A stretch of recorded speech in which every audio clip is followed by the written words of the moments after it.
Chicken soup recipe সম্পর্কে আজকে জেনে নেওয়া যাক। চিকেন স্যুপ রেসিপি তৈরি করতে উপকরণ হিসেবে লাগছে হাড় ছাড়া চিকেন 100 গ্রাম, 1 চা চামচ অলিভ অয়েল বা মাখন ব্যবহার করা যেতে পারে, 1 চা চামচ করে রসুন আর আদা কুচি, 1 চামচ ভিনেগার, 1 চামচ সয়া সস, টমেটো কেচাপ 1 চামচ করে, গোলমরিচের গুঁড়ো 1 চামচ আর কর্নফ্লাওয়ার 1 চামচ। পদ্ধতি: চিকেনের টুকরোগুলোকে ভালো করে ধুয়ে নিতে হবে। এবার কড়াইতে 1 চামচ অলিভ অয়েল বা বাটার দিয়ে কুচনো আদা রসুন 30 সেকেন্ড মতো ভাজুন। এরপরে 2 মিনিট মতো আরও ভেজে নিয়ে কুকারে 3 গ্লাস জল দিয়ে ভেজে রাখা মাংস আর স্বাদ মতো লবণ দিয়ে রান্না করতে হবে। 2টো সিটি হয়ে গেলে গ্যাস ওভেন থেকে নামিয়ে নিয়ে ঠান্ডা হওয়া পর্যন্ত অপেক্ষা করুন। এরপর কি করতে হবে? ঠান্ডা হয়ে গেলে কুকারের ঢাকনা খুলে ছাঁকনি দিয়ে ছেঁকে নিতে হবে একটা বাটিতে।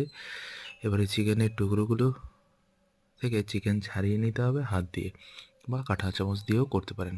গ্যাসে একটা কড়া বসিয়ে নিয়ে চিকেন স্টকটা ঢেলে দেবেন।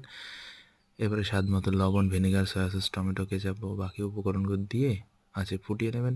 এবারে গোলমরিচের গুঁড়ো দিতে হবে আর ধিমে আঁচে রান্না করতে হবে। এরপরে একটা বাটিতে হাফ বাটি জল, 1 চামচ কর্নফ্লাওয়ার নিয়ে গুলে নিয়ে চিকেন স্যুপের মধ্যে নেড়ে দিতে হবে ভালো করে। এবার একটা ডিম একটা বাটিতে ফাটিয়ে স্যুপের মধ্যে দিয়ে গরম গরম চিকেন স্যুপ পরিবেশন করুন।